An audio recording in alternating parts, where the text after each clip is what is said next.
enquanto vinha para cá, no carro, a minha esposa estava lendo um texto de Billy Graham.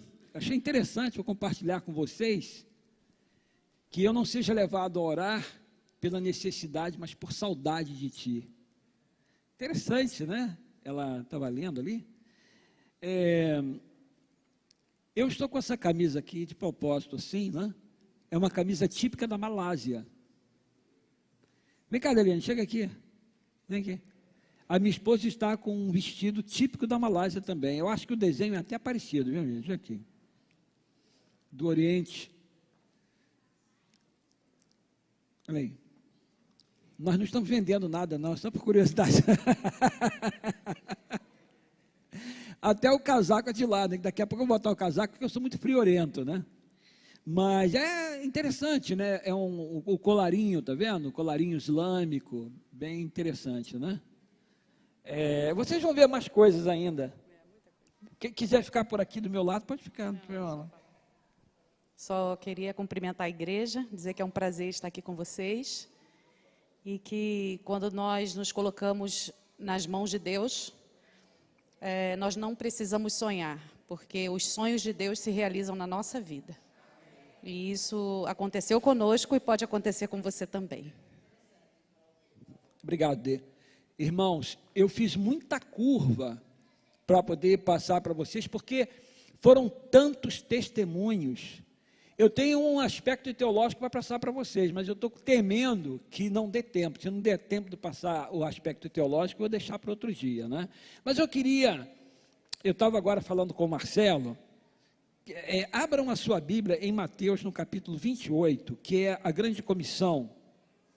Mateus 28. Que é um texto que a gente conhece muito, não é? No verso 18, Mateus 28, 18, Jesus fala de sua autoridade. Jesus, aproximando-se, falou-lhes, dizendo: toda autoridade me foi dada no céu e na terra. Eu estou lendo da revista atualizada, segunda edição. Ide, portanto, fazei discípulos de todas as nações, batizando-os em nome do Pai, e do Filho e do Espírito Santo, ensinando-os a guardar todas as coisas que vos tenho ordenado, e eis que estou convosco todos os dias até a consumação do século. Eu respeito muito aqueles que fazem tradução da Bíblia, mas essa tradução aqui, ela não reflete o texto grego. Não tem muito a ver com o que o texto grego está dizendo. Porque ide é uma expressão imperativa, e no grego está no gerúndio, é um presente contínuo, não é imperativo.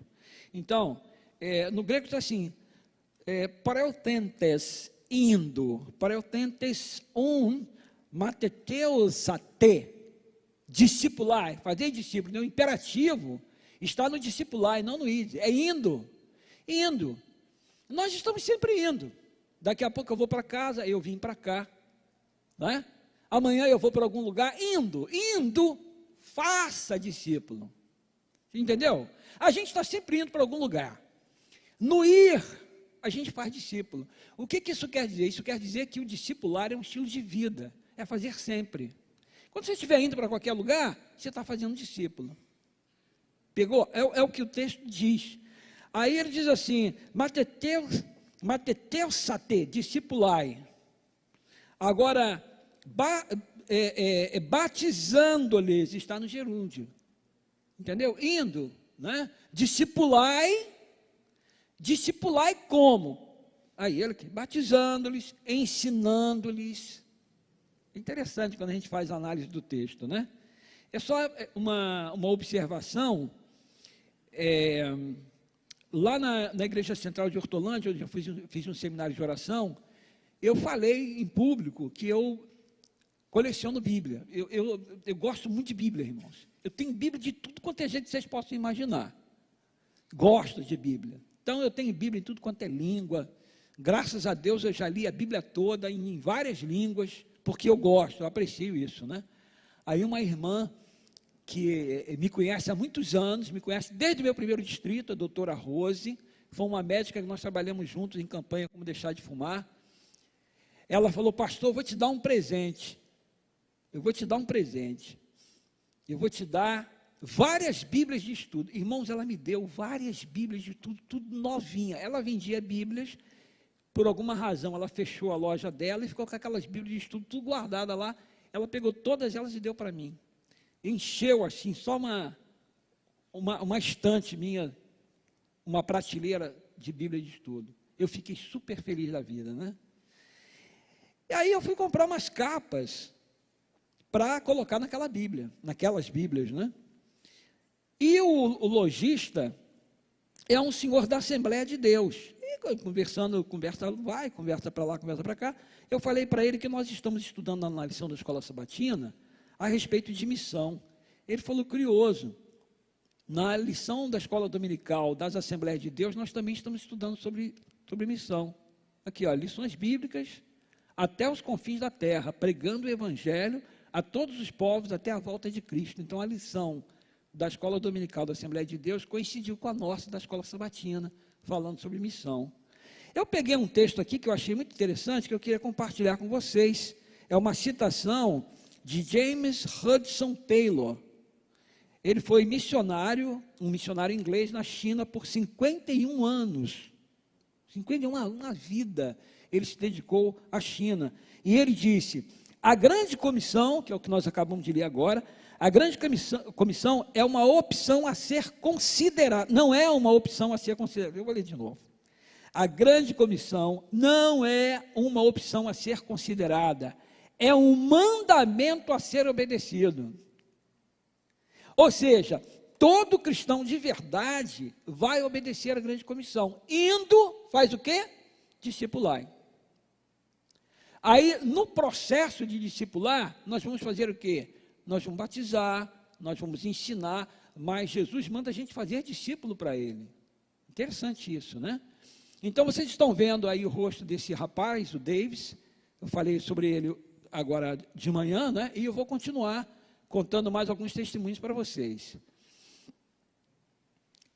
Para poder tentar fazer amizade e pregar o Evangelho. Irmãos, eu estava num país islâmico, num país muçulmano.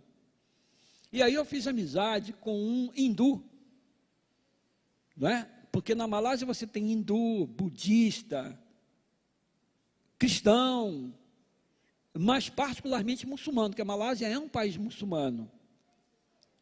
E a lei islâmica você não pode pregar o Evangelho para um muçulmano.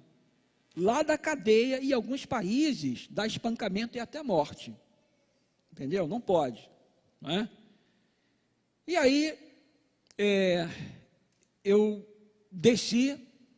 sempre descia para procurar fazer amizade com alguém. Aí um dia, eu e minha esposa fomos à academia lá do local, né? Nós fomos à academia no local, e tinha lá um hindu, numa bicicleta, fazendo lá uma bicicleta, e eu cheguei com a minha esposa. Foi a primeira vez que eu cheguei ali naquela academia. Esse hindu, esse senhor, ele olhou para mim e deu um sorriso. Quando ele olhou para mim e deu um sorriso, imediatamente eu já comecei a orar por ele. Eu falei, esse homem quero pregar o Evangelho para ele. Ele sorriu para mim, eu me aproximei dele, sorri para ele, cumprimentei. Aí ele certamente deve ter percebido pelo sotaque que eu não sou do local, né? Ele perguntou, você é da onde? Aí eu falei para ele, eu sou do Brasil. E você?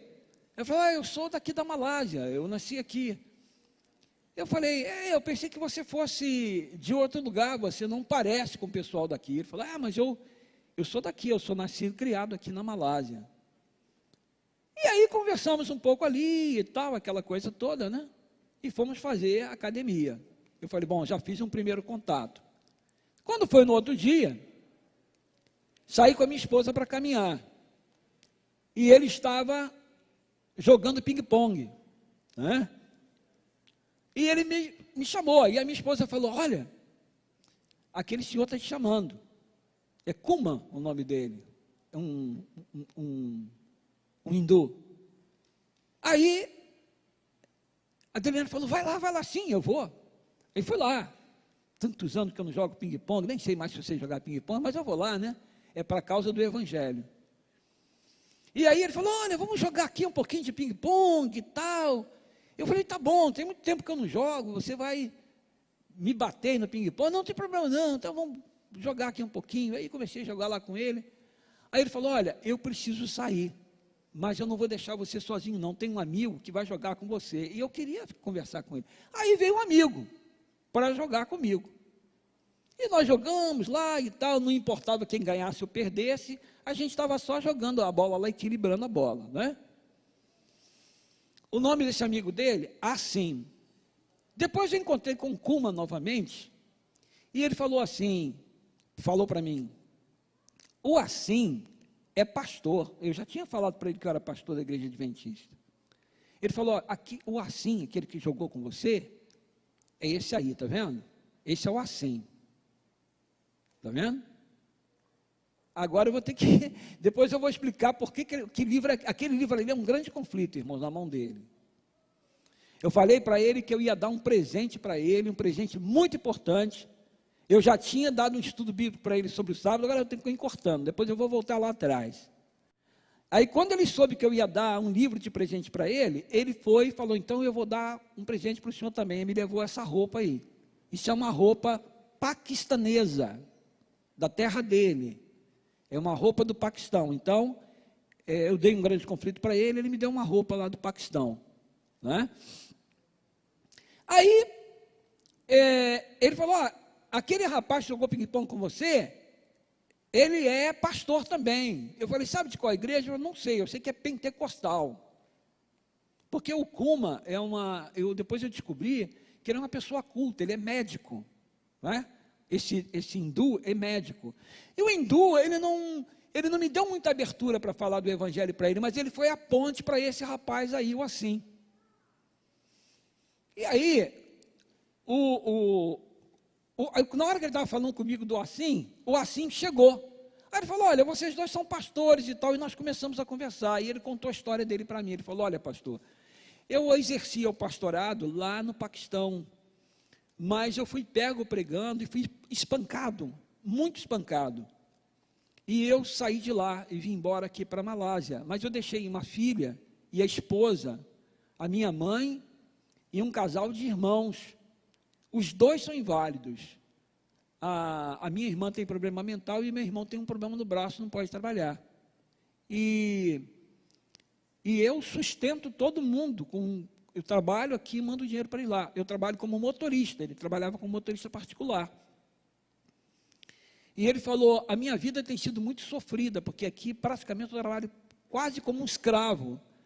Eu basicamente não tenho dia de descanso. Eu trabalho de manhã até a noite, não tem dia de folga, não tem nada. É uma vida muito sofrida. Tudo que eu faço aqui é para minha família. Às vezes eu até passo necessidade. Às vezes eu não tenho o que comer aqui para poder mandar para eles. E aí eu falei com a minha esposa, com a minha filha, minha esposa todo dia preparava alguma coisa para ele, mandava para ele, né? E ele se afeiçoou muito a gente, né? Então ele disse que o sonho dele, seu maior sonho, é tirar a sua família do Paquistão, para que a sua filha seja criada num país livre e cristão. Aí eu dei um estudo bíblico para ele, mostrei o sábado e tal, comecei a mostrar para ele alguns aspectos da verdade, ele se encantou com a verdade, ficou muito feliz, ele falou, olha, eu gostaria muito que a minha filha estudasse num colégio adventista. Ele disse, conhece o colégio, já tinha ouvido falar, porque tem lá no Paquistão, não é? Aí, um dia ele falou para mim assim, pastor, eu quero levar você para comer uma comida paquistanesa na casa de uns amigos meus. Eles também são pentecostais, mas eu falei do sábado para eles, e eles disseram que qualquer dia pode ser guardado, que qualquer dia é sagrado para a Bíblia, que Jesus mudou isso. Eu não consegui explicar para eles, então eu queria que você explicasse para eles, leve sua Bíblia e explique para eles. Aí é esse casal, não é? Jesus falando a respeito, Mateus 24, Jesus falando a respeito da profecia de Daniel e tudo mais, aí eu expliquei Daniel 7, 25 e tal, e coloquei alguns aspectos proféticos para eles, e eles foram fazendo perguntas, eu fui explicando, resultado, eles aceitaram, né, a mensagem do sábado. Amém, graças a Deus. Aí depois, me contou a história dela. Ele é de família cristã paquistanesa e ela é de família muçulmana paquistanesa. Eles dois são refugiados da ONU na Malásia. Eles fugiram para a Malásia. Porque ela o conheceu, eles namoraram, casaram, só que ele é cristão e ele passou a mensagem de Cristo para ela, ela aceitou a Cristo. Aí a família começou agora a persegui-la para matá-la. Ela fugiu para a Malásia. Ele pegou 1 ano de cadeia. Quando ele saiu da cadeia, a família dele reuniu dinheiro e mandou ele para a Malásia. E eles então foram para a Malásia, são refugiados da ONU, e já mudaram de residência 6 vezes. Ela diz que tem um cunhado que vem no encalço dela. E quando ela desconfia que o cunhado está para descobrir onde ela está, ela pega e vai e se muda para um outro lugar. Ela diz que funciona da seguinte forma: a lei islâmica proíbe a apostasia. A apostasia paga com execução mesmo, é morte. E a Malásia, embora seja um país que professa liberdade religiosa, é um país muçulmano. Então, se o cunhado dela descobrir onde ela está, o que ele faz? Ele vai no consulado, o consulado notifica a polícia vai e prende eles ficam presos na cadeia, e só quem pode tirá-la da cadeia é o pai, ou o cunhado, ou um irmão, um homem, né? Tem que ser um homem da família. Aí o cunhado vai, tira da cadeia, leva para o Paquistão e executa. É assim que a coisa funciona. E eu estou agora numa campanha, estou trabalhando, né? Não comecei ainda abertamente a campanha, mas eu estou vendo se eu consigo um lugar aqui no Brasil para poder trazê-los, né? Estou vendo um lugar para depois começar uma campanha de fundos e trazer essas 2 famílias para o Brasil. São 6 pessoas, né? Então, sabe, irmãos, as necessidades lá são muitas. Ela falou para mim assim, pastor, falou para mim e para minha esposa, o que eu mais queria na vida era dar um abraço da minha mãe. Eu era muito amiga da minha mãe, mas depois que eu me tornei cristã, a minha mãe quer me ver morta, ela não quer me abraçar, ela quer me matar. Então, assim, é uma coisa, para a gente aqui do Ocidente, né, é uma coisa impensável, né? Então a gente não sabe o que acontece lá do outro lado do mundo, na janela 1040, é uma coisa completamente alheio, né? Muito diferente daquilo que nós estamos acostumados a ver. Esse aí foi um congresso que aconteceu na Malásia, aí o congresso já tinha terminado, vocês estão vendo, essas cadeiras todas estavam cheias de gente. Mas aí o congresso tinha terminado e nós fizemos essas fotos aí tem o Denison, o meu genro, a Larissa lá atrás, a minha filha, eles moram na Malásia, né? Eu e a Deliane.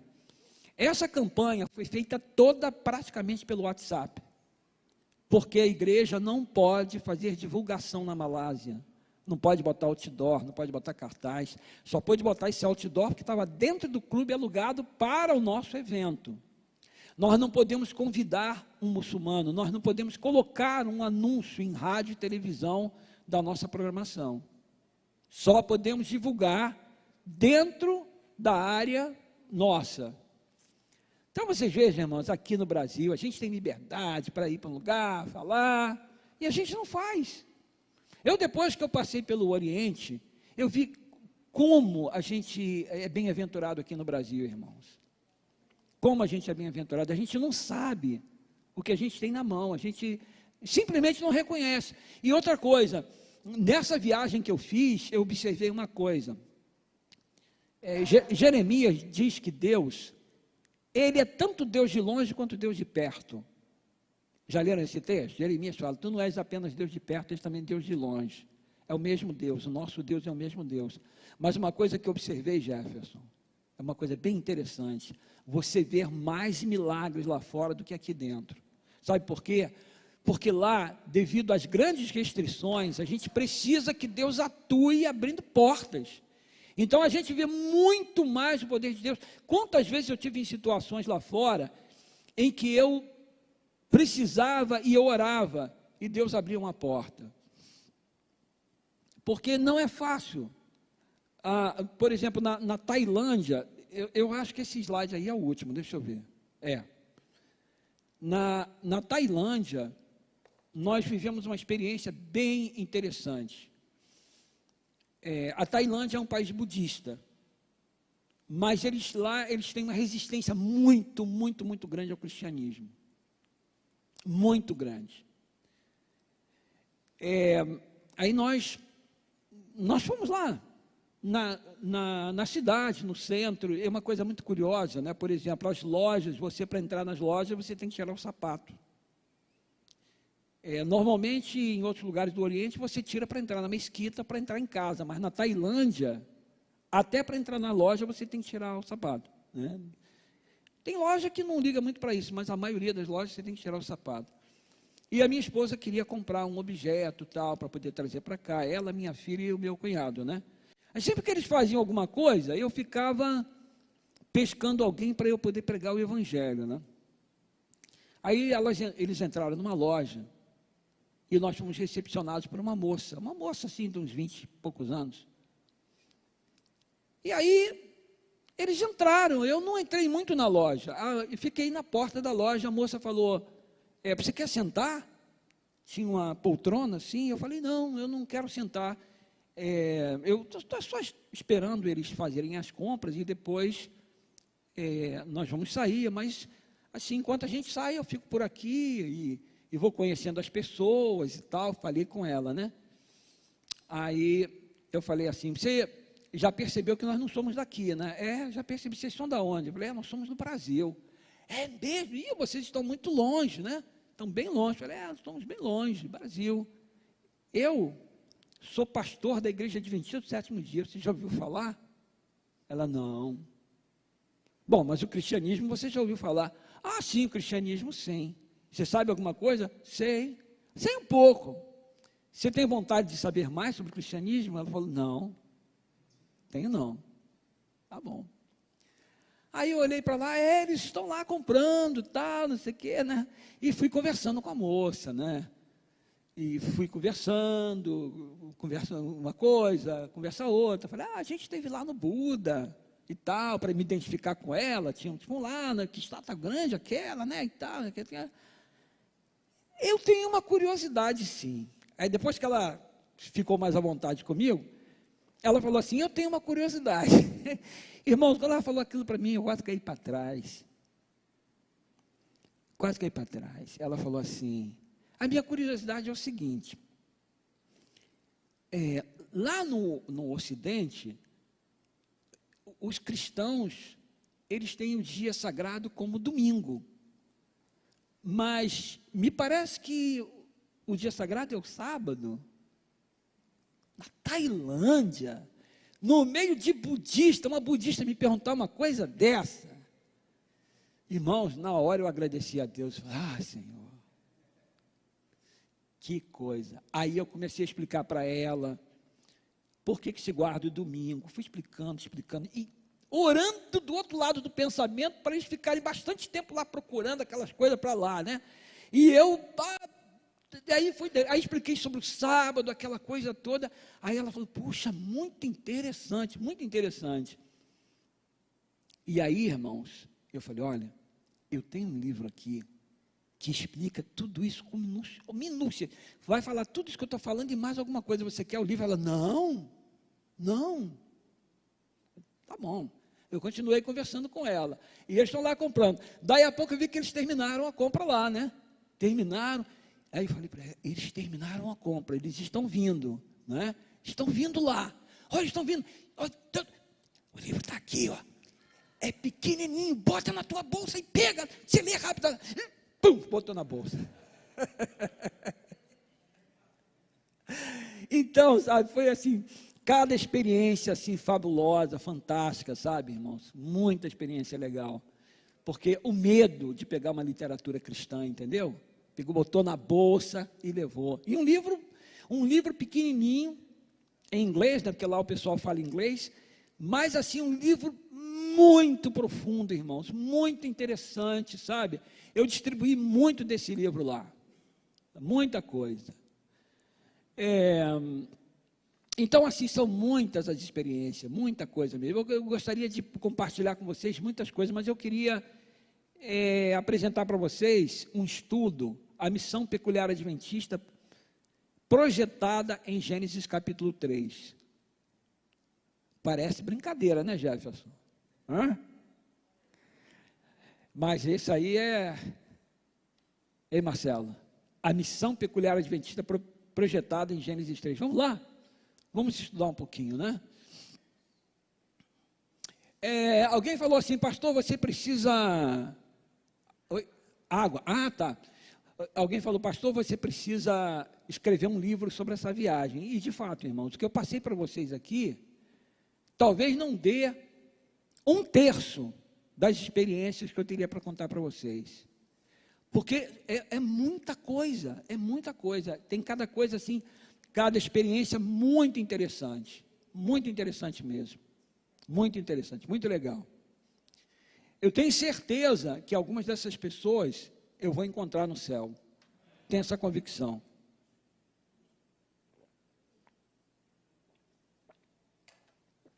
Antes de passar para isso aí, vou contar mais uma. Mais uma experiência? Oi.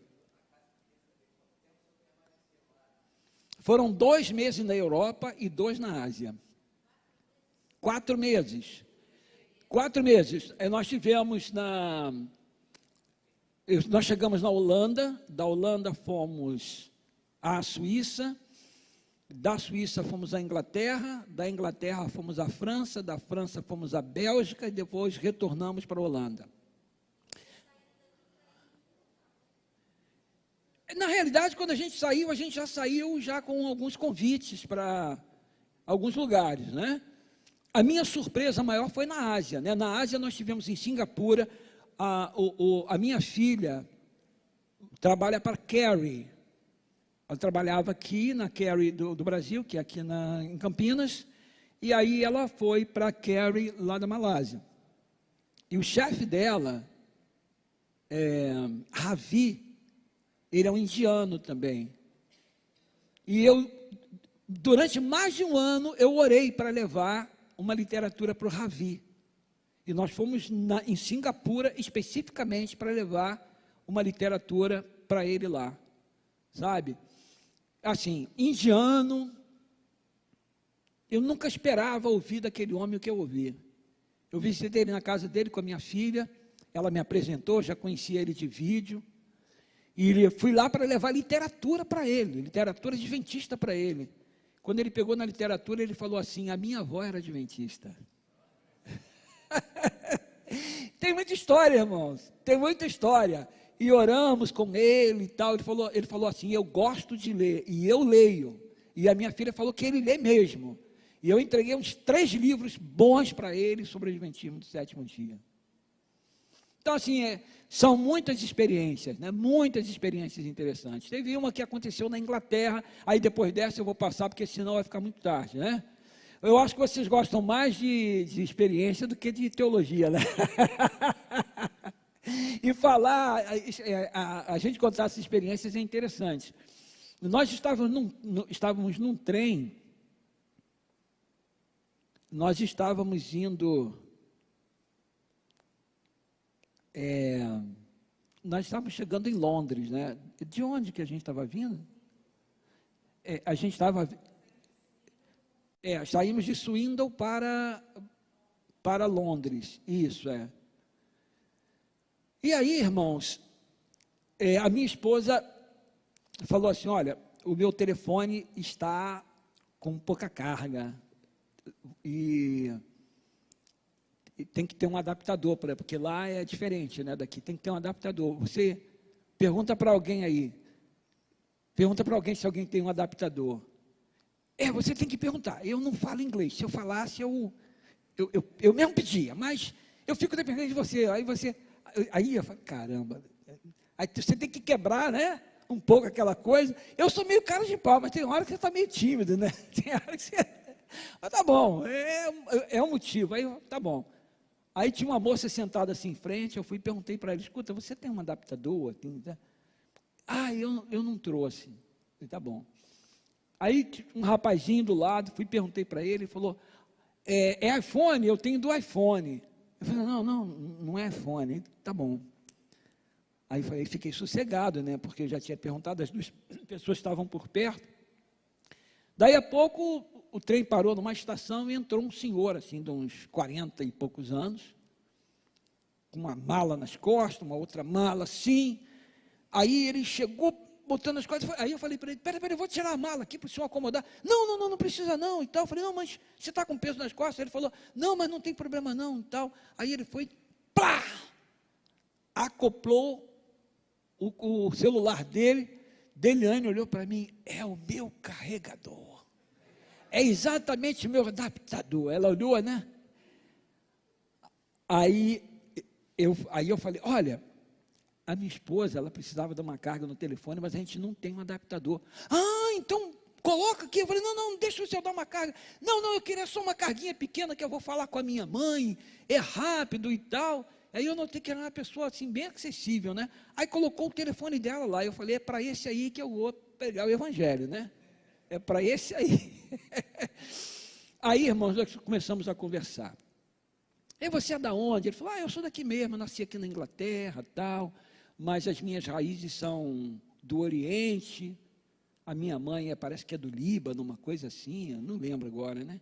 Sei que a mãe dele era de fora, mas ele é nascido na Inglaterra. E a gente começou a bater aquele papo. E eu falei, rapaz, você está com esse peso nas costas? Eu estou acostumado. Eu falei, você faz o quê? Ele falou assim, eu sou engenheiro de... Ele era um engenheiro. E ele mexia com... não sei se é com pontes, alguma coisa assim, sabe? É uma pessoa educada, né? Aí eu falei, nós somos do Brasil, eu sou pastor e tal, falei para ele, né? E nós estamos aqui, eu vim aqui eu queria visitar uma senhora que é uma amiga de infância, tal, que eu fui procurar uma pessoa que eu conheço da minha infância lá, e aproveitar e levar a literatura, pregar para ela também, né? Aproveitar que eu estava ali em Londres, para poder fazer isso. Aí, a gente começou a conversar, a entreter aquela conversa. Eu falei um pouco da nossa missão, do nosso estilo de vida, da nossa esperança. Eu falei, você leria um material a respeito disso? Ele, claro, eu leria, eu gosto de ler. Eu meti a mão na minha mochila e tirei um livro e dei para ele. Ele olhou para mim e deu um livro assim e falou, olha, eu vou ler, garanto para você que eu vou ler. Eu falei, poxa, que bom. Quando chegamos na estação de Londres, eu falei, escuta, olha, eu estou indo para esse lugar aqui, estou procurando esse hotel. A gente ia ficar num hotel, porque a gente ia visitar o Museu Britânico, e o hotel fica perto do Museu Britânico, que o Ren havia feito a reserva para a gente ali, ele fez a reserva, né? Eu falei para ele que ele queria pagar passeio turístico para mim. Eu falei, não, eu não estou querendo passeio turístico não, eu quero ir em lugares onde eu possa estudar a Bíblia e tal, Museu Britânico, e tá bom. Aí fomos lá, e aí eu falei, olha, eu preciso ir para esse lugar. Ele falou, não, eu vou te ajudar. Irmãos, ele saiu do trem com a gente, foi procurar. Eu não consegui chamar o Uber de jeito nenhum, eu não sei porquê, não consegui, não estava dando certo chamar o Uber. E aí ele falou, olha, você pode chegar nesse lugar indo de ônibus. Aí ele foi, conversou com o motorista de ônibus, falou, vamos correndo, porque o ônibus já está saindo, está em cima da hora, vamos lá. Quando nós entramos no ônibus, porque lá você precisa ter cartão, na Europa você tem que ter cartão, e cada cartão é personalidade, é para uma pessoa, você não pode passar 2 vezes o cartão, é uma vez só, e cada um tem que ser o seu cartão. Aí eu passei um cartão de crédito, e fui passar o outro cartão falhou. Aí ele falou assim, não tem problema não, eu vou passar o meu cartão. Aí ele pagou a passagem da Deliane. Ele foi, conversou com o motorista, falou para o motorista onde é que nós íamos, onde é que ele tinha que deixar a gente. Ele não conhecia a gente, irmãos. E ele pagou a passagem ainda da minha esposa, e ainda foi, falou com o motorista onde a gente deveria ficar. Eu peguei o número dele, e de vez em quando eu me comunico com ele. De vez em quando eu mando uma mensagem para ele. Então, assim, aconteceram muitas coisas que foi de Deus. Eu tenho uma pessoa no meu grupo de estudos, que nós estávamos na França, nós saímos do Castelo de Versalhes, nós estivemos lá, que é uma outra história também, mas não dá tempo de contar. E era hora de almoço, nós saímos e fomos procurar um restaurante ali perto do Castelo de Versalhes. E procurando, e a minha esposa falou, vocês sabem como são as mulheres, elas são muito interessantes, né? Os homens, para eles, qualquer coisa serve, para a mulher não, né? Para a mulher tem que ser uma coisa mais... Aí eu cheguei no restaurante, falei, poxa, esse restaurante parece ser legal, lá, não quero ir mais, quero procurar outro, né? Aí ela tomou um escorregão, minha irmão, ela caiu igual banana madura, plá, na frente do restaurante. Que tombão, né, Deliane? E ela machucou o joelho. Quando ela caiu no chão, eu imediatamente corri, e aí, como é que está? Você se machucou muito e tal, comecei a conversar assim com ela, né? Tinha uma senhora, uma jovem senhora, sentada, comendo. E ela viu a Deliane falando comigo em português, ela olhou e falou assim, vocês são brasileiros? Falou em português. Falei, somos, olha que surpresa encontrar uma brasileira aqui. Ela falou, eu escutei vocês falando em português, realmente eu sou brasileira, eu moro em Londres, estou passeando aqui em Paris, mas eu sou brasileira. Trocando em miúdos, nós acabamos almoçando ali, conversando com ela, e ela entrou no meu grupo de estudos. Oi? Ela tinha que torcer o pé ali. Ah, não, esse restaurante não serve.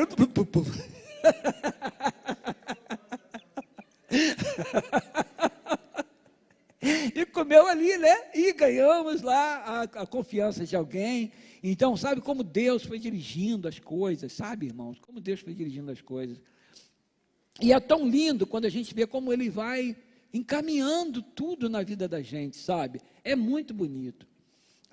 Quando você ora e você depende de Deus, você vê, e foi muita literatura que eu distribuí, irmãos, todos os dias eu oro para que Deus toque no coração das pessoas e elas leiam esses livros. Eu comprei livro, eu distribuí, eu ganhei, lá na igreja de Berna, na Suíça, eles colocaram uma caixa de livros para doar, eu peguei um bocado daqueles livros, eu selecionei aqueles livros, e para poder distribuir, eu distribuí muito, eu distribuí muita literatura na Europa e na Ásia, distribuí muita coisa mesmo. Fazia amizade com as pessoas, um livro. Conversava com as pessoas, um livro. E assim foi. E eu tenho a esperança de encontrar essas pessoas um dia no lar celestial. Quero abraçar essas pessoas, não é? E dizer, olha, eu li aquele livro, aceitei ao Senhor Jesus e hoje eu estou aqui por causa disso, né? Isso é uma coisa maravilhosa. Dá tempo de passar, então, essa parte aí? Como é que está o nome? Eu não sei até que horas que eu posso ir, né? Ah, é? Então tá bom. Irmãos, o adventismo ele não é apenas uma religião, ele é um movimento. Um movimento preparado por Deus, a fim de aprontar as pessoas para a volta do Senhor Jesus. E a gente vai observar que o adventismo é muito mais antigo do que aquilo que a gente possa imaginar, não é? Muito mais. Eu acho que você vai ter que tirar e colocar de novo, né, para ver se dá uma... Deixa eu ver se ele está funcionando aqui, tá. Abram a sua Bíblia em Gênesis no capítulo 3, já deixem aberta a Bíblia em Gênesis 3, para a gente poder fazer essas considerações, né?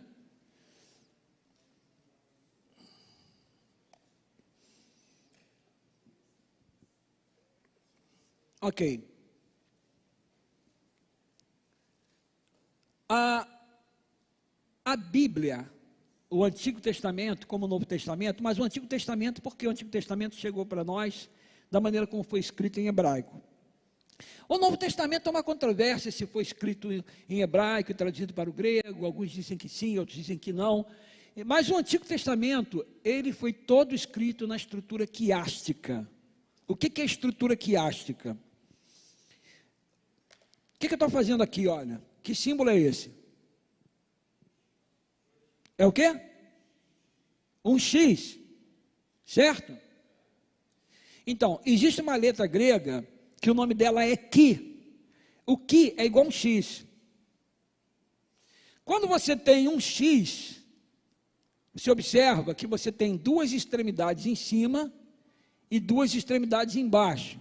Se você passar uma linha nas duas extremidades de cima e outra nas duas extremidades de baixo, o que você vai ter? Uma paralela, duas linhas em paralelo, certo? São duas linhas em paralelo. Essas duas linhas em paralelo, elas são formadas a partir dessa letra aqui, que é o X. Por isso, o hebraico, ele foi escrito na estrutura chamada estrutura quiástica. O que é a estrutura quiástica? Uma linha que passa em cima, ela afirma ou contradiz uma linha de baixo. Eu vou explicar aqui para vocês. Abram a sua Bíblia no Salmo 19. Vamos começar a ler aqui o verso 1. Salmo 19. Salmo 19. Eu gosto muito de explicar o quiasmo a partir do Salmo 19, porque é um dos mais fáceis da gente poder explicar, né? Salmo 19, verso 1 diz assim: os céus proclamam a glória de Deus. Essa é a primeira linha. A gente chama a primeira parte da copla, não é? Os céus proclamam a glória de Deus. Segunda linha, e o firmamento anuncia as obras das suas mãos. Notem que a parte de cima e a de baixo é igual.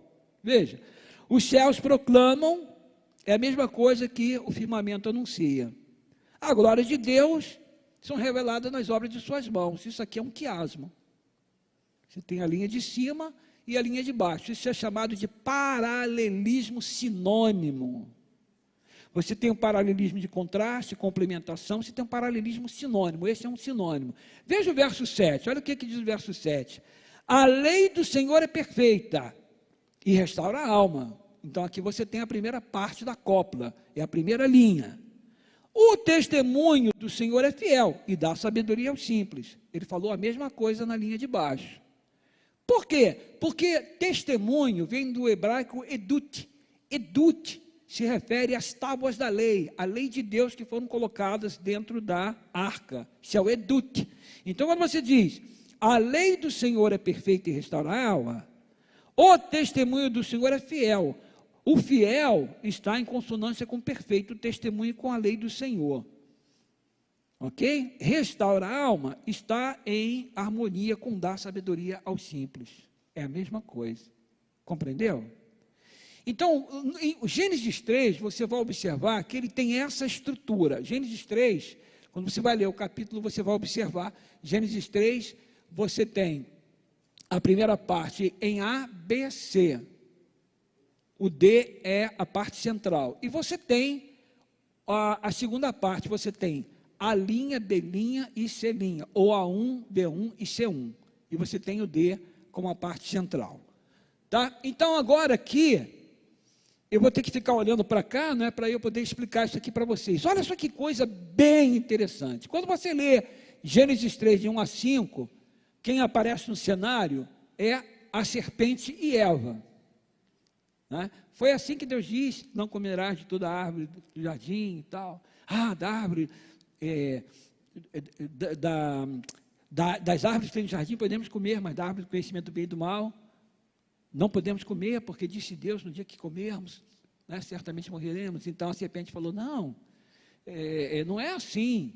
Vocês podem comer, porque Deus sabe que no dia que vocês comerem, vocês serão como Deus e tal. Não, você conhece a fala, né? Então, aqui você tem a tentação de comer da árvore do conhecimento do bem e do mal, ela aparece aqui em Gênesis 3, de 1 a 5, na fala da serpente com Eva.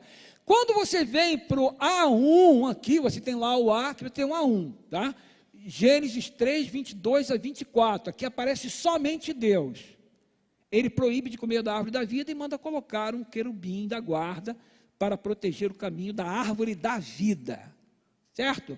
Quando você vem aqui para B, aparece Gênesis 3, de 6 a 8, Adão e Eva, eles vão colocar roupas humanas depois do pecado. Quando você vai aqui para B1, Gênesis 3, 20 e 21, Deus providencia para Adão e Eva roupa divina. Então aqui você tem Adão e Eva, roupas humanas. Aqui no verso 3, 6 a 8. E no verso 20 e 21, aparece também Adão e Eva, só que roupagem divina. Deus muda as vestes dele. No C, Gênesis 3, de 9 a 13, Deus, Adão e Eva. Então é o julgamento investigativo. tá?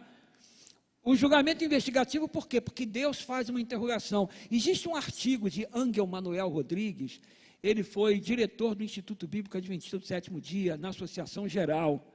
Ele escreveu Juízo Investigativo no Gênesis. Se vocês puderem, né, leiam esse artigo, que ele é muito interessante. Aqui acontece o juízo investigativo, com a condenação da serpente.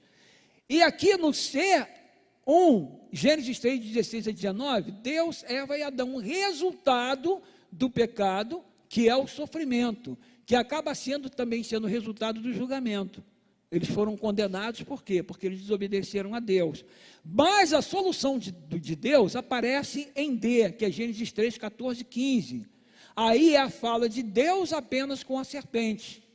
E Deus, então, aqui anuncia a morte do Messias, a morte de Cristo na cruz. É uma profecia messiânica.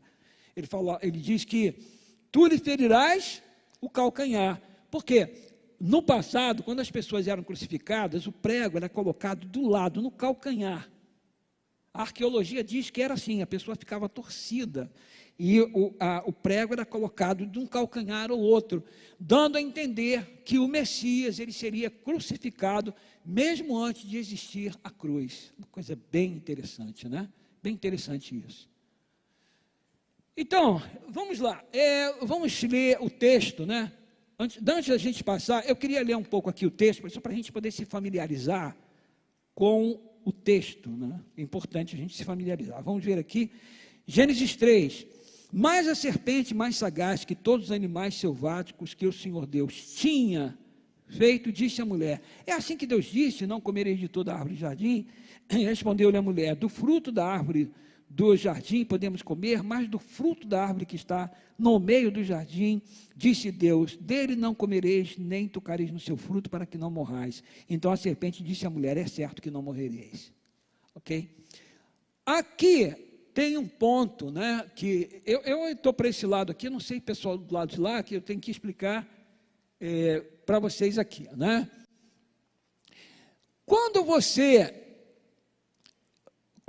lê o capítulo 3, verso 1, ele começa com uma conjunção, mais a serpente, porque ele está se referindo ao verso anterior. Olha o que diz o verso anterior, no capítulo 2, no verso 24 e 25. Por isso, deixa o homem pai e mãe, se une a sua mulher, tornando-se os dois uma só carne. Ora, um e outro, o homem e a mulher, estavam nus e não se envergonhavam. Eles estavam nus, mas não se envergonhavam.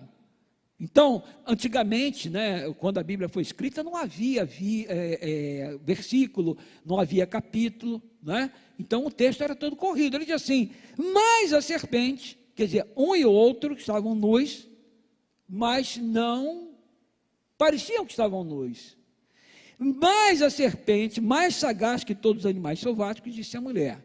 Agora leiam, irmãos, veja que no verso 25, 2:25, eles estavam nus, mas não se envergonhavam, porque eles estavam com uma cobertura divina, eles estavam cobertos pela graça divina, pelo poder divino, pelo amor divino. Agora vejam o verso 7, abriram-se, depois do pecado, né? Eles comeram, abriram-se então os olhos de ambos e percebendo que estavam nus, cozeram folhas de figueira e fizeram cintas para si. Então, notem aqui, irmãos. Era bom se o pessoal de lá, não sei se vocês estão conseguindo enxergar, a palavra para nus em hebraico, nus, é arum. Como ela está pluralizada, não é? No plural, ela está, então, é arumim, porque o plural do hebraico é feito com essa terminação in. Arum, singular, arumim. Então, a palavra para nus é arumim. E a palavra mais a serpente mais sagaz, a palavra para sagaz no hebraico é arum. Muito parecida, está vendo? Arum, arum.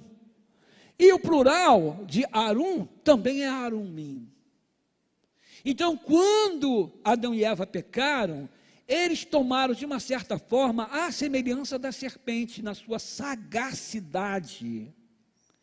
Então, por que antes eles estavam nus, mas eles não se envergonhavam? Porque eles estavam cobertos pela luz divina. A luz divina cai e o que fica? A sagacidade da serpente. Ou seja, o ser humano agora, ele perde alguma coisa do brilho do divino e é revestido agora, infelizmente, da sagacidade da serpente. Interessante isso, né? É bem interessante. Aí ele diz assim, mas da árvore do conhecimento do bem e do mal, disse Deus, quando você lê, depois você lê com calma, Gênesis capítulo 2, de 15 a 17, que Deus pega o ser humano, pega Adão, coloca no jardim para cultivar e guardar, e diz, olha Adão, você pode comer de todo o fruto que está aqui no jardim, mas da árvore do conhecimento do bem e do mal não comereis, porque no dia em que dele comeres, certamente o quê? Morrerás. Como é que se faz? Na realidade, certamente não morrerás, é uma tradução. Os tradutores traduziram da melhor maneira possível, mas o texto hebraico é mot tamut. Mot tamut, eu botei literalmente aqui, é morrendo morrerás. Era a forma enfática do hebraico. Então eles repetiam, né? Morrendo morrerás. Olha aqui, mot tamut. A serpente, então a serpente disse à mulher, é certo que não morrereis. No hebraico é lo mot temutum. Lo mot temutum quer dizer, morrendo não morrerás. Você vai morrer, mas você não vai morrer. Essa foi a mentira que deu certo, porque até os evangélicos acreditam que o indivíduo morre e continua vivendo. Entenderam? E quais são as implicações disso? Isso tem uma série de implicações. Uma série de implicações. Primeiro, dá vazão às manifestações espiritualistas. Segundo, se o indivíduo tem uma alma que não é capaz de morrer, e ele rejeita a salvação, só tem um jeito com ele, é deixar ele queimando eternamente no inferno. Aí você vai fazer de Deus um tirano, e vai criar um paradoxo, que o mesmo Deus que envia o seu Filho amoroso, porque teve um amor muito grande pela humanidade, e ele agora é capaz de mandar o seu Filho para morrer pela humanidade, ele agora vai deixar a humanidade perdida queimando eternamente no inferno. É um paradoxo. Então o que Satanás faz? Satanás faz com que a sua sagacidade é um deboche, ele reveste a divindade da sua sagacidade. Então Deus é um debochado, porque ele manda o seu filho morrer por uma parte da humanidade, e a outra ele queima eternamente no inferno. Isso é uma zombaria de Deus. Essa doutrina é uma zombaria de Deus. E o que nós adventistas estamos fazendo hoje? Nós estamos mostrando para as pessoas que a gente não pode acreditar numa doutrina dessa, que desfigura o caráter de Deus, que foi inventada lá no Jardim do Éden.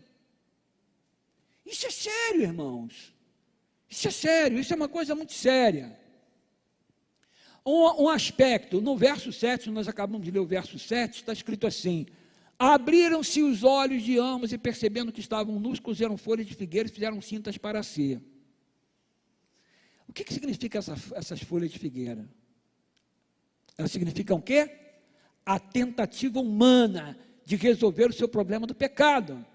Quando Adão e Eva pecaram, eles ficaram agora descobertos, desguarnecidos. O que representou aquela nudez? Ora, quando você lê o livro Patriarcas e Profetas, você vai ver o que a irmã White, como é que ela interpreta isso. Aquela nudez, ela representa ciúme, inveja, ódio, a falta de complacência, tudo que há de negativo na natureza humana aparece. E agora o ser humano tenta resolver o seu problema por si próprio. O que é isso? Salvação pelas obras. E a salvação pelas obras vale tanto quanto folha de figueira. Não vai durar muito tempo. Porque Isaías, no capítulo 64, verso 6, diz assim: mas todos nós somos como imundo, e todas as nossas justiças como trapo de imundícia, todos nós murchamos como uma folha, e as nossas iniquidades como um vento nos arrebata. Então isso é a tentativa humana de resolver o problema. Mas aí, irmãos, vejam só, nós estamos falando na Escola Sabatina sobre missão. Vejam comigo o verso 7, 8 e 9. Abriram-se então os olhos de ambos e, percebendo que estavam nus, cozeram folhas de figueiras, fizeram cinta para si. Quando ouviram a voz do Senhor Deus, que andava no jardim pela viração do dia, esconderam-se da presença do Senhor Deus, o homem e sua mulher, por entre as árvores do jardim. Chamou o Senhor Deus ao homem e lhe perguntou: onde estás. Então vejam, irmãos, aqui nós temos a Missio Dei. O primeiro missionário foi o próprio Deus. A palavra missio, da onde vem a expressão míssel. O míssel é um projétil, ok? Um foguete é um míssel. Essa palavra latina, missel, quando ela vai traduzida para o grego, apóstole, é o enviado, é aquilo que é lançado. Então, Deus se lança, Ele se projeta para poder salvar o homem. A gente vai ver uma coisa interessante daqui a pouco, né, mais um pouco adiante, quando Ele aparece para buscar e para salvar o homem, para salvar o ser humano. Então, Ele na realidade era o primeiro missionário. Ele não espera que o ser humano tome iniciativa, Ele vai até o ser humano e Ele diz, olha, isso aqui não dá certo. Vocês tentarem a justificação, não dá certo. E qual é a solução de Deus? Está no verso de 21. Fez o Senhor Deus vestimenta de pele para Adão e sua mulher e os vestiu. Da onde Ele tirou essas vestimentas de pele? Nós vamos ver daqui a pouco, eu acho que eu coloquei logo no próximo slide, né? A palavra para peles é or. Or é pele de animal. A pele de animal, o que é a pele de animal? É couro. Da onde Deus tirou aquele couro para poder fazer a roupa de Adão? Note, irmãos, a Bíblia diz que Deus fez a roupa. Ele não fez o sacrifício, porque Deus recebe sacrifício. Quem faz o sacrifício é o ser humano. No livro Patriarcas e Profetas, a irmã White retrata da seguinte forma: Deus explicou o plano da redenção para Adão. Ele falou para ele, olha Adão, você está condenado à morte. Você deveria morrer hoje. Porque eu disse, no dia em que dela comeres, certamente morrerás. Então, hoje é o dia em que você deveria morrer. Mas eu não quero que você morra. Eu poderia acabar com você e com a sua esposa e fazer um outro Adão e uma outra Eva, mas esse não é o meu projeto. Eu amo você, eu amo Eva, eu amo os filhos que vão nascer de você. Então, é a você que eu quero. Eu dei a você liberdade de escolha. Você escolheu errado, mas eu não vou deixar você desamparado. Pegue um cordeiro do rebanho. Ele pega. Agora você vai cortar a carótida, a horta, vai cortar a garganta do animal. E Adão então pega o animal e corta, e vê o animal chorando, porque o cordeiro chora quando ele vai morrer. E ele vê o sangue vermelho, manchando a lã branquinha do animal, e ele pergunta, Senhor, o que é isso? Que coisa é essa? E o Senhor diz para ele, meu filho, isso é morte. Você não vai morrer hoje, porque esse animal, ele morre no seu lugar. Mas ele morre no seu lugar apenas como uma tipologia, como um exemplo, como uma figura, porque na realidade, essa morte representa a minha morte, porque eu, o Cristo, vou nascer neste mundo para poder pagar este pecado que você cometeu e o pecado de toda a humanidade. Foi por isso que João Batista, por ocasião do batismo de Jesus, quando Jesus vinha para ele, ele disse, eis o Cordeiro de Deus que tira o pecado do mundo. E você vai entender isso quando você lê Apocalipse 13, verso 8. O que diz Apocalipse 13, 8? Ele faz referência ao Cordeiro que foi morto desde a fundação do mundo. Esse Cordeiro que foi morto desde a fundação do mundo, ele é uma representação, ele é uma tipologia. Paulo usa a palavra tipos, esquia, sombra, de quem? Do Cordeiro. Aí você lê Pedro, a primeira carta de Pedro, capítulo 1, 18 e 19. Ele diz, olha, vocês não foram resgatados por prata ou ouro, mas pelo precioso sangue como de cordeiro, sem mancha e sem mácula, o sangue de Cristo. Mais uma vez uma referência ao cordeiro. E por que aquele animal teve que morrer? Por que Deus não poderia tomar uma providência sem que o animal tivesse morrido? Hebreus capítulo 9, 22, o que diz lá?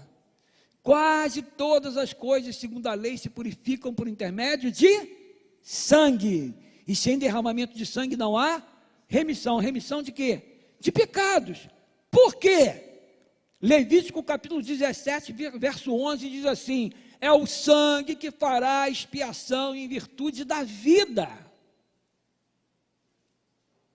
O pecado demanda a vida, o salário do pecado é a morte, Romanos 6, 23. A morte é o derramamento de sangue. Então, para que Adão não morresse, o cordeiro morreria no seu lugar, mas esse cordeiro, ele é uma representação de Cristo. Mas ele é uma representação apenas tipológica, porque em Hebreus capítulo 10, versículo 4, o apóstolo Paulo diz que o sangue de animal, de touro, de qualquer animal, ele não pode fazer expiação pelo pecado, tem que ser de alguém muito maior, alguém que represente o caráter de Deus, como diz lá o Salmo 111, quem é? O próprio Deus, o Cristo que vem para morrer em lugar do ser humano. Então ele diz assim: esse cordeiro é uma tipologia minha, eu vou morrer no teu lugar. Entendeu, irmãos? A lei não podia ser quebrada, não podia dar um jeitinho na lei, ela tinha que ser satisfeita, por isso que Cristo então morreu. Abriram-se então os olhos. Essa palavra abriram-se os olhos, porque a serpente tinha dito lá no verso 5, que se eles comessem, os olhos deles se abririam, eles seriam como Deus. Fez com que a mulher cobiçasse algo estranho, cobiçar a posição de Deus, ter autoridade divina, ao invés de aceitar a autoridade divina. Interessante que, na profecia de Daniel, no capítulo 7, versículo 8, depois que ele passa a sucessão dos reinos, ele fala do aparecimento do homem do pecado, como Paulo vai expressar lá em Tessalonicenses. Esse homem do pecado, ele aparece como o chifre pequeno, ou a ponta pequena em Daniel. Ele diz assim: eis que neste chifre havia olhos como de homens, e uma boca que falava com insolência, comparando com os olhos lá do capítulo 3, verso 5, lá do livro de Gênesis. Então vejam, irmãos, esse homem do pecado, ele vai estabelecer o plano da serpente, que é a salvação pelas obras, um sistema paralelo de salvação, ao passo que Gênesis 3, 21, aborda a respeito da salvação pela fé, é a fé no cordeiro que foi morto, no animal que é morto, e provê a cobertura de couro. Esse homem, ele vai criar a salvação pelas obras. E o apóstolo Paulo, em 2 Tessalonicenses 2, 3 e 4, falando a respeito da volta de Jesus, que não aconteceria sem que primeiro venha a apostasia e seja revelado o homem da iniquidade. Esse homem da iniquidade, interessante, irmãos, a palavra homem da iniquidade é antropos tes anomias do grego, é o homem que é contra a lei. O homem que é contra a lei, está literalmente no grego, é o homem que se coloca contra a lei. Quando você lê lá em Daniel capítulo 7, versículo 25, falando a respeito desse mesmo homem, ou desse sistema de salvação, está escrito: magoará o santo do Altíssimo, e cuidará em mudar os tempos e a lei. E os santos lhe serão entregues nas mãos por um tempo, 2 tempos e metade de um tempo. Então, aqui nós estamos vendo a apostasia sendo estabelecida com a salvação pelas obras, e aqui embaixo a salvação pela fé, sabendo que não foi mediante coisas corruptíveis como prata ou ouro que fossem resgatados, mas pelo precioso sangue como de cordeiro. Vejam, é muito interessante quando a gente aborda isso. Assim, irmãos, quando nós lemos Gênesis 3, eu fiz aqui apenas um resumo. Aconteceram rupturas por causa do pecado. Então, em Gênesis 3, verso 8, rupturas com Deus, o Criador. Há um rompimento do ser humano com Deus, por causa do pecado. No verso 12, ruptura entre o homem e a mulher. O homem e a mulher agora, eles não iriam mais se entender perfeitamente como era antes do pecado, não é? Por isso é que acontecem tantas separações. No verso 13, ruptura entre o ser humano e os animais seriam ferozes, os animais picariam o ser humano, fariam mal ao ser humano. E no verso 16 a 19, ruptura entre o ser humano e a própria natureza, a terra produziria cardos e espinhos. Então vejam, várias rupturas aconteceram devido ao pecado. Mas uma coisa muito interessante, qual foi a missão de Elias no passado? Quando havia apostasia de Acabe, Jezabel, ele foi mandado para quê? Para poder restaurar o povo de Israel, trazer o povo de Israel de volta para Jeová. Isso faria o quê? Uma reforma na família. Abram a Bíblia em Malaquias no capítulo 4 e vejam, irmãos, que há uma profecia em Malaquias indicando uma grande reforma que deveria ser, a tomar lugar ou acontecer antes da volta do Senhor Jesus Cristo. Malaquias no capítulo 4, diz assim, Malaquias 4, verso 5, eis que eu vos enviarei o profeta Elias, antes que venha o grande e terrível dia do Senhor. Ele converterá o coração dos pais aos filhos e o coração dos filhos a seus pais, para que eu não venha e fira a terra com maldição. Como é que pode ser restaurado, irmãos? Como o coração dos pais, dos filhos, como restaurar a família? Se você ler no verso 4, você tem aqui a solução, Malaquias 4:4, lembrai-vos da lei de Moisés, meu servo. A observância da lei, ela deveria estar no coração da reforma da família nos últimos dias, e esse é exatamente o trabalho que o Adventismo do sétimo dia vem fazendo, é a restauração da família para Deus, é a restauração da lei. Ao restaurar a lei de Deus, nós estamos restaurando também a família, o coração dos pais, dos filhos aos seus pais. Agora, uma coisa muito interessante, quando é que Deus sai em sua missão, proeminência do Missio Dei? Quando ele sai, no verso 8, para buscar Adão e Eva? Quando ouviram a voz do Senhor Deus que andava no jardim pela viração do dia. Uma vez uma pessoa me perguntou assim, pastor, o que é viração do dia? Eu acho que mais de uma vez me perguntaram isso. A palavra viração do dia é lehuá hayom. Lehuá, a palavra ruá é vento, hálito, sopro, brisinha. Lehuá hayom significa a brisinha, o soprar do dia. Quando é que acontece o soprar do dia? O lehuá hayom, ele acontece em dois momentos. De manhã cedo, quando a noite cede ao dia, sopra uma brisa. Quando de madrugada tem um momento que esfria, depois começa a aquecer e o dia começa a vir. Sopra uma brisa naquele momento. Aquele momento é o lehuá hayom. O outro momento do lehuá hayom é quando você está do dia e aí começa a anoitecer, sopra uma brisinha e o vento. Esse é o lehuá hayom. São os dois momentos em que nós devemos cultuar a Deus, buscar a Deus. É o culto da manhã, é o culto matutino e o culto vespertino, como vai acontecer em Êxodo 30, versos 7 e 8. Arão queimará sobre ele incenso aromático, sobre o altar. Cada manhã, quando preparar as lâmpadas, o queimará. Quando ao crepúsculo da tarde acender as lâmpadas, o queimará. Será incenso contínuo pelo Senhor pelas vossas gerações.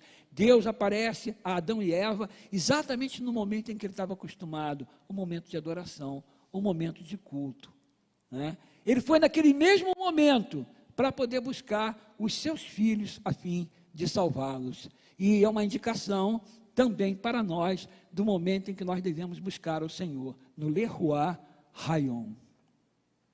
Cristo é a solução para o pecado, né? Nós vamos ver aqui em Romanos 5, versículo 17, se pela ofensa de um, e por meio de um reinou a morte, muito mais os que recebem a abundância da graça e o dom da justiça reinarão em vida por meio de um só, a saber, Jesus Cristo. Vindo, porém, à plenitude do tempo, Deus enviou o seu Filho, nascido de mulher, como profetizado lá em Gênesis 3, versículo 15. Vindo, porém, à plenitude do tempo, Deus enviou o seu Filho, nascido de mulher, nascido sob a lei. Então, a promessa de Gênesis 15, 3,15, ela se cumpre com a chegada de Cristo. Ele nasce exatamente no momento certo, no momento profético, para poder resgatar o ser humano da maldição da lei. E no livro Patriarcas e Profetas, na página 30, está escrito assim: sob a maldição do pecado, a natureza toda devia testemunhar ao homem o caráter e resultado da rebelião contra Deus. Quando Deus fez o homem, ele o fez governador sobre a terra, e todas as criaturas viventes. Enquanto Adão permanecesse fiel ao céu, toda a natureza estaria sob a sua sujeição. Quando, porém, se rebelou contra a lei divina, as criaturas inferiores ficaram em rebelião contra o seu domínio. Assim, o Senhor, em sua grande misericórdia, mostraria aos homens a santidade de sua lei e os levaria, por sua própria experiência, a ver o perigo de a pôr de lado, mesmo no mínimo grau. Deus confiou à sua igreja adventista do sétimo dia, eu diria, irmãos, essa missão que é um privilégio, de restaurar a verdade no coração do ser humano. Nós fomos chamados por Deus com uma missão muito interessante, que é restaurar no coração do ser humano essa grande verdade. Eu queria, antes de terminar, fazer umas considerações.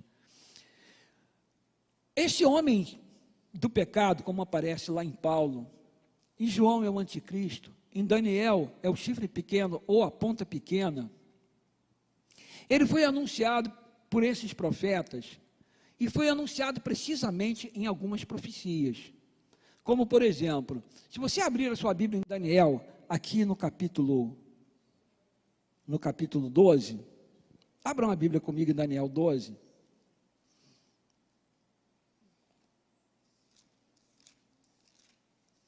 Daniel capítulo 12,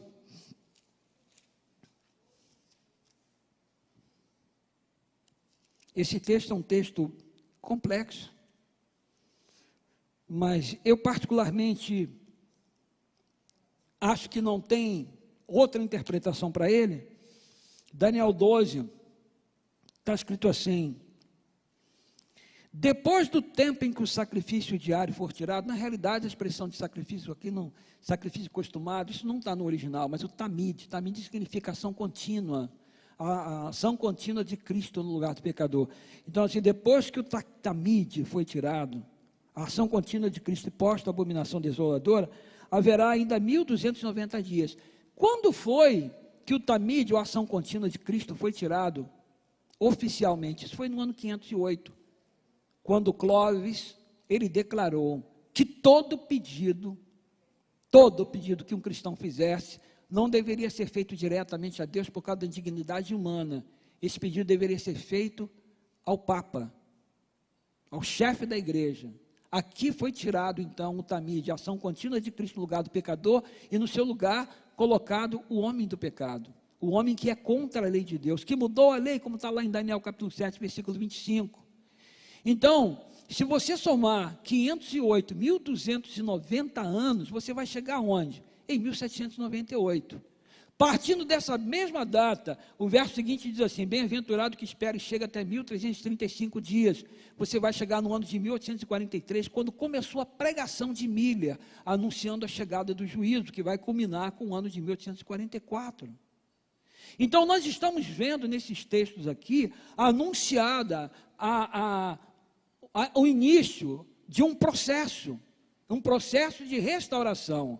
E neste mesmo capítulo 12, você vai observar aqui no verso 7, Daniel falando assim: ouvi um homem vestido de linho, que estava sobre as águas do rio, quando levantou a mão direita e a esquerda ao céu, e jurou por aquele que vive eternamente, que isto seria depois de um tempo, 2 tempos e metade de um tempo, ou seja, de 538 até 1798, aí começaria o tempo do fim.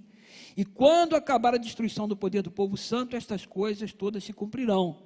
No verso 4, o anjo falou para Daniel: tu, porém, Daniel, encerra as palavras e sela o livro até o tempo do fim. Muitos esquadrinharão e saber se multiplicará. A partir de 1798, grandes estudiosos da Bíblia começaram a estudar as profecias e chegaram à conclusão de que nós estamos vivendo no tempo do juízo.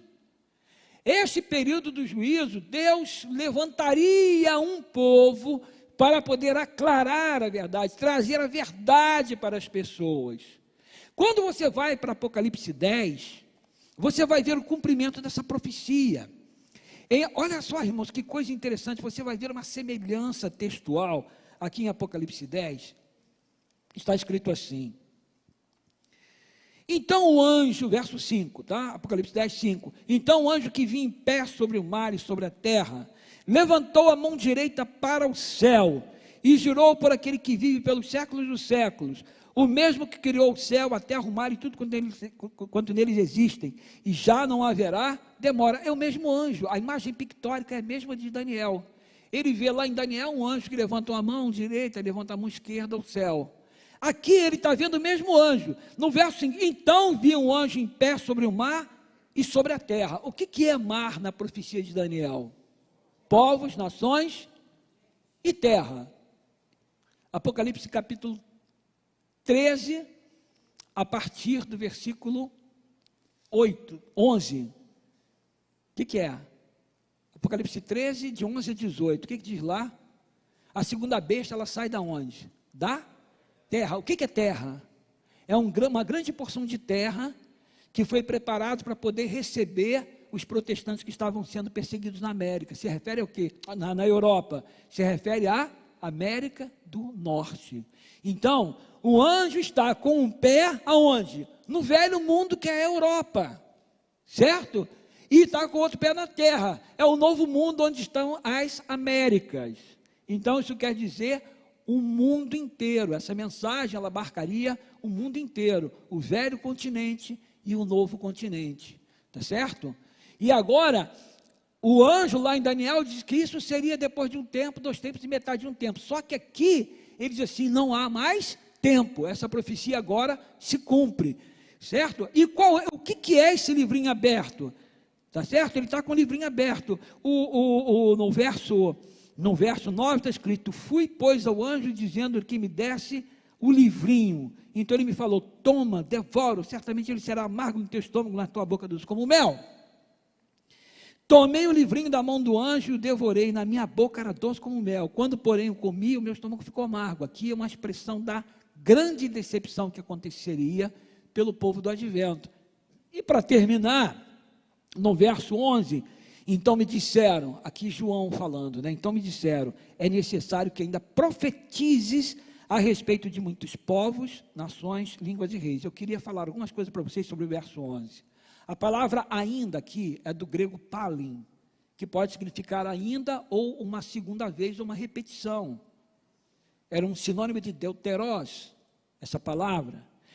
Eu li para vocês aqui no início a comissão evangélica, não é? Ide por todo mundo e pregar o evangelho.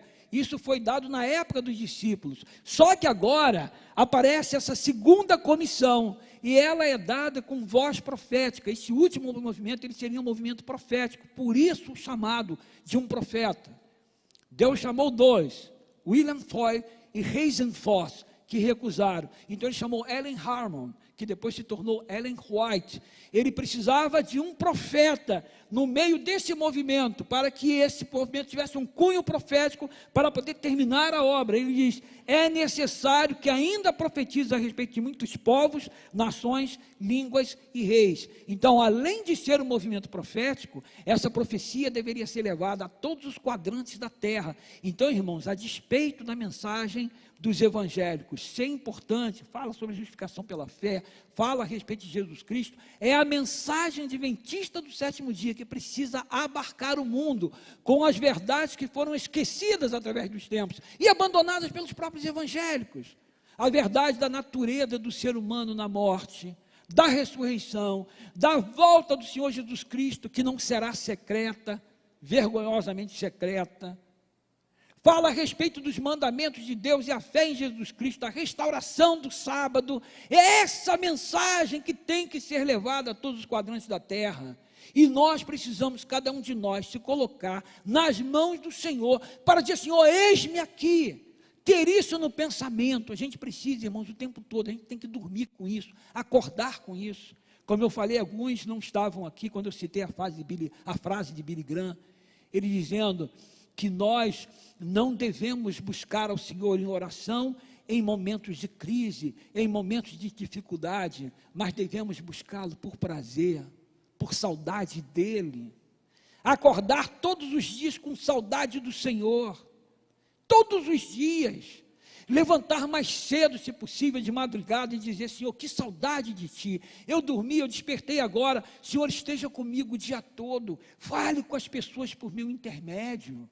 Faça de mim um Paulo da vida, alguém que seja capaz de falar e as pessoas se comoverem, Senhor, à luz do Espírito Santo, que vai sair bafejando dos meus lábios para atingir os corações empedernidos, corações que precisam de transformação, corações que precisam do Senhor, porque as coisas estão acontecendo, as guerras estão por aí, pessoas estão sofrendo, pessoas estão morrendo, e Senhor, tu precisas voltar, e eu tenho que ser um agente nas tuas mãos para despertar essas pessoas antes que seja tarde demais.